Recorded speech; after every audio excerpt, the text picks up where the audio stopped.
जैसा कि पहले की वीडियो में हमने दशरूपकम का परिचय प्राप्त किया था। दशरूपकम जिसके रचयिता महाकवि धनंजय हैं और उन्होंने दशरूपकम की रचना वस्तु, नेता और रस के आधार पर अपना उन्होंने ये ग्रंथ लिखा है। तो 4 भागों में उन्होंने बांटा है, जिसमें प्रथम प्रकाश के अंतर्गत हमारा आता है वस्तु विभाग। वस्तु विभाग के अंतर्गत उन्होंने अनेक प्रकार से भेद किए हैं, उसी का हम आज ज्ञान प्राप्त करेंगे। नंबर 1 पे आता है स्वरूप की दृष्टि से कथा वस्तु का विभाजन। स्वरूप की दृष्टि से कथा वस्तु का उन्होंने विभाजन किया है, 2 भागों में विभाजित किया है। पहली आधिकारिक कथा वस्तु और दूसरी होती है प्रासंगिक कथा वस्तु। आधिकारिक कथा वस्तु हमारी प्रधान कथा वस्तु होती है, मुख्य प्रधान अर्थात मुख्य कथा वस्तु का इसमें समावेश होता है, तथा प्रासंगिक कथा वस्तु में प्रधान कथा वस्तु की जो सहायक होती है उसे हम प्रासंगिक कथा वस्तु कहते हैं। साथ ही प्रासंगिक कथा वस्तु के भी 2 भेद हैं, पताका और प्रक्रिया।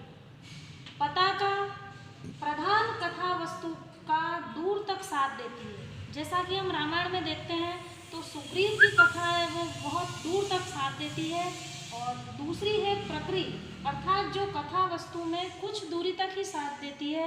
जैसे रामायण में जटायु की कथा है जो कुछ समय के लिए तक ही चलती है, दूसरा शबरी की कथा है वह भी कुछ समय के लिए ही साथ देती है कथा वस्तु, तो वो कहलाती है प्रक्रिया। ठीक इसी तरह से पताका के साथ एक और शब्द का उपयोग हुआ है जिसे हम कहते हैं पताका स्थानक। पताका स्थानक किसे कहा जाता है? आगंतुक प्रसंग प्राप्त कथा वस्तु की सूचना जहाँ अन्योक्ति अर्थात किसी अन्य के द्वारा की जाए उसे हम पताका स्थानक कहते हैं। जैसे पर्दे नेपथ्य से जैसे सूचना दी जाती है कि ये आ रहे हैं, कोई भी आ रहा है, उसकी नेपथ्य का मतलब है पर्दे के पीछे से जब हमें कोई आवाज़ सुनाई देती है कि श्री राम पधार रहे हैं, लक्ष्मण पधार रहे हैं, तो उसी को हम कहते हैं पताका स्थानक, कि वह जो सूचना है वह हमें पर्दे के पीछे से प्राप्त होती है। ठीक इसी तरह से अब आधिकारिक जो कथा वस्तु है, प्रधान कथा वस्तु जिसमें चलती है, उसके भी 3 भेद हैं, प्रख्यात, उत्पाद्य और मिश्र।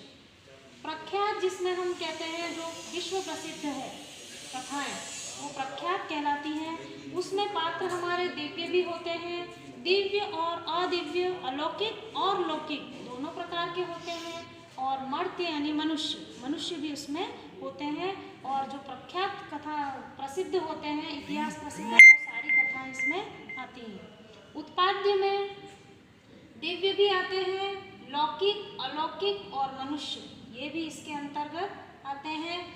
और मिश्र कथा वस्तु में भी दिव्य, अदिव्य और मर्त्य, मनुष्य ये इसमें आते हैं।